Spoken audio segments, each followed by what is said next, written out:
Welcome back to the Wearing Experience. My name is Alex. This is episode 4. So today we're going to talk about dark, mysterious scents. So we're going to talk about Interlude Black Iris. We're going to talk about Timber from the Opus collection. We're going to talk about King Blue. We're going to talk about Jubilation 40, the exceptional extrait, and Reflection 45, exceptional extrait. Okay, so all these fragrances are very interesting. They all do their own thing. They're very different, but they're all dark and mysterious and sophisticated scents. If you want to stand out, feel different, and you want people to notice you, these are great scents to add to your collection. So first, let's talk about Interlude Black Iris. So Interlude, of course, there are 4 interludes in the AMOUAGE collection. There's the regular interlude, aka the Blue Beast, which is known for its oregano note. Then you have Interlude Woman. You have Interlude 53, which is one of the highest concentration AMOUAGEs, the second highest after Epic 56. Interlude 53 is very close to the original interlude, except with a higher concentration of perfume oil, and it stays closer to the skin. Interlude Black Iris is the easiest probably to wear out of the 4 versions of Interlude. The perfumer of this one is Pierre Negret. He did all 4 interludes, I believe. This is interesting too because Interlude Black Iris has the most basic note breakdown, it feels like. So in Interlude Black Iris, in the opening we have violet leaf, rosemary, and bergamot. In the mid we have orris, olibanum, myrrh, amber, labdanum, vanilla. And in the base you have leather, agarwood, which is also oud, sandalwood, patchouli, and cedar. Okay, so what can we say about Black Iris? It is so nice, guys. The iris I could describe as like chocolatey. The opening has this kind of like freshness. It's definitely mature, definitely masculine, and let's say mysterious, since that's the theme of today's episode. Dark, mysterious, long-lasting. Who is Interlude Black Iris for? Interlude Black Iris is for people who want to smell sophisticated, want to smell unique, who like that dark, mysterious vibe, and who want something that's long-lasting, but who would also enjoy something that's a bit more wearable than both Interlude 53 and the regular Interlude. This was Interlude Black Iris. Look at that. Beautiful bottle. You have the dark gunmetal atomizer with the gunmetal cap. Okay, second, Timber. Timber is from the Opus 16 collection. It is the most recent addition to the collection. It is also one of the easiest to wear, I would say, from the Opus collection. This one, the perfumer is Alexis Grujon. He is the same perfumer who worked on Search, and we're going to bring him up later because he worked on another fragrance we're going to bring up today. So this one is a beautiful fragrance. The way I describe this fragrance, it's called Timber, so of course it's a woody, sweet, spicy fragrance. What does Timber do different than the other ones? Timber of these 5 will be the easiest to wear. It just, to me, wears like a comfy sweater. Who is Timber for? I think Timber is much more accessible and easy to wear, but I still feel it has like a very masculine, very well put together vibe. And I think as people get close to you, when they smell Timber on you, they'll appreciate it. It's an extremely alluring, high quality scent. Timber, in the opening, you have cypress, juniper, cardamom, pink pepper, cocoa. Then in mids, you have frankincense, fir, and lavender. And in the base, you have sandalwood, palo santo, cedarwood, vanilla, and patchouli. What does it feel like when you spray this fragrance on? Oh my God, it's... Timber has a beautiful opening. You could really smell the pink pepper and the cocoa with a touch of cardamom. Man, this is some good juice.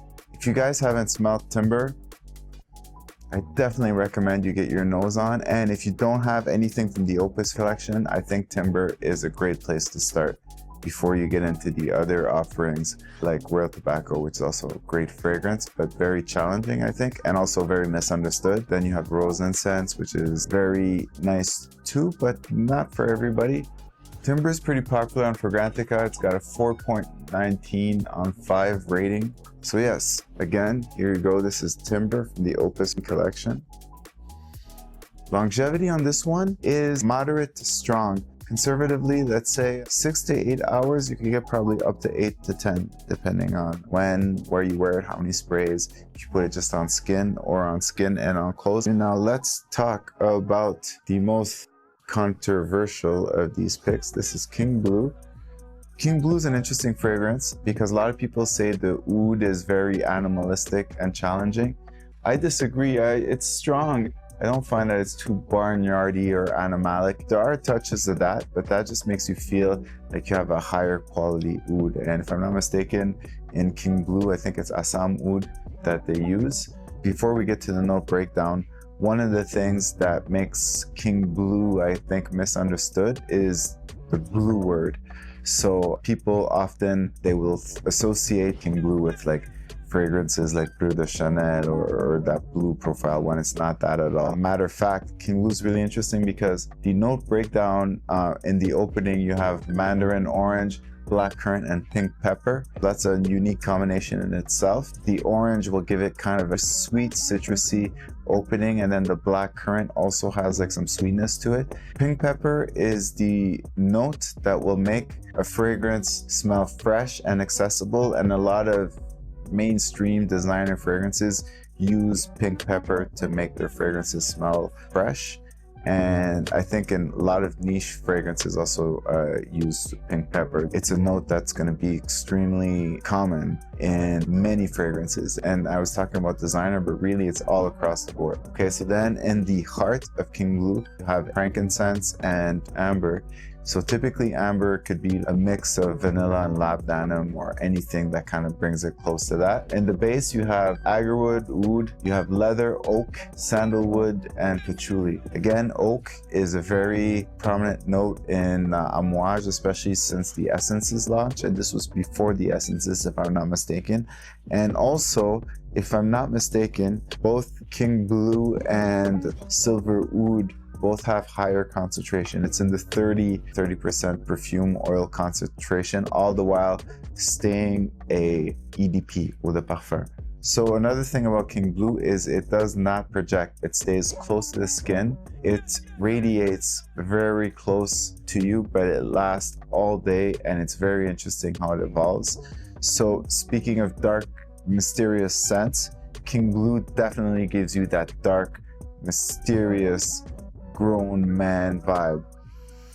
And yeah, this is beautiful. I mean, the first time I smelled it, I really liked it. I wasn't sure if I was gonna be able to wear it or not. I think probably 2 years later I ended up buying it. But definitely if we started this list with Interlude Black Iris, it's easy for me to see how we can get from that to Timber to King Blue.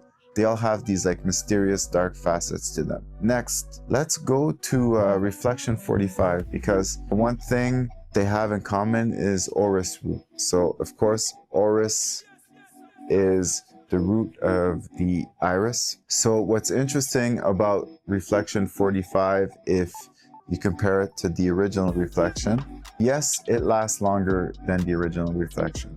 I feel like it's drier. I feel like you could really smell the clair sage and the orris root in the 45 in the opening. You could really feel those notes where they don't exist in the regular Reflection. The regular Reflection almost has this like kind of minty twist that comes right in the opening. The exceptional extraits when it comes to Reflection 45, Jubilation 40, and Interlude 53, they're interesting because they kind of are close to the DPs, but they evolve a lot more slowly. The kind of minty, kind of rosemary aspect that defines Reflection, in Reflection 45, it happens much more slowly. And I think as Reflection 45 dries down, I think it gets a lot closer to the experience of wearing the EDP. The extrait in itself smells sharper, it smells more mature, more masculine, more serious than the original Reflection. It smells perhaps more dark and mysterious. So of the two, I would tell you that if I had to choose just one, I would choose Reflection, but I find that Reflection 45 is more interesting, and sometimes I layer them together. Sometimes I wear it on its own, but I will tell you guys this, the more I wear Reflection 45, the more I appreciate, and every time I wear it, I seem to fall in love with it a little more. It's a lot more complex and a lot more challenging than the regular Reflection. So this is Reflection 45. Also, the bottle is really cool. And let's spray this one and see what it evokes. What does it evoke? Okay, let's see. Boom, boom. You could tell right away that you have something more substantial on when you wear these extraits. They're really nice, really good. So darker, more mysterious, more put together. So Reflection 45, man, the opening, you have lavender, juniper berries, cardamom, clary sage, benjoin, pink pepper. In the heart of Reflection 45, you have iris, jasmine, neroli, angelica, tonka bean, vanilla. Then in the base, you have olibanum, cedarwood, sandalwood, vetiver, patchouli, myrrh, opopanax. So the notes that pop up the most when you first smell Reflection 45, I would say the pink pepper, cardamom, and clary sage are very clear in the opening. In the heart, you could really feel the iris and of course the jasmine, neroli, tonka bean and vanilla. They kind of round out the composition and give it some sweetness. And the vetiver and the patchouli really come out in the base. And of course, cedarwood, sandalwood gives it that like smooth, long-lasting base. Let's get back to Jubilation 40. I think this is what I'm gonna wear tonight, this evening when I go out. Jubilation 40. It has this interesting sweetness, but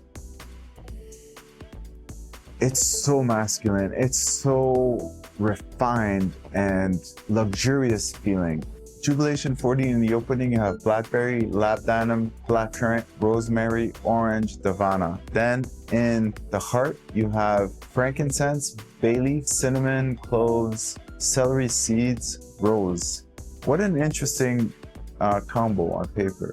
And then in the base, you have oud, opopanax, patchouli, myrrh, gaiac wood, moss, musk, ambergris, cedar, cistus.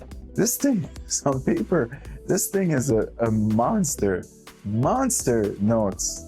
And it's funny because it's so well blended that when you wear it, you don't feel like you have this beast mode fragrance on. You just feel like you have this regal, sophisticated, mysterious, dark, sweet scent. So that's very interesting. And the bottle, again, we don't walk around with these bottles when we wear the fragrance, but definitely like part of the lure of AMOUAGE is like how fancy these little trophy bottles are in your collection. And I will actually slide in a video here of the 5 bottles featured, and I will slide in another video here of a quick shot of my current AMOUAGE collections. You guys could see how pimp, how gangster my AMOUAGE collection is. It's yeah, so that's it, man.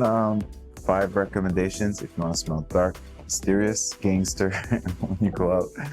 So this was the Wearing Experience, episode 4, Dark Mysterious Scents, AMOUAGE Edition. Peace out, guys. You guys agree I look like a porn director? That's my whole look, a porn director.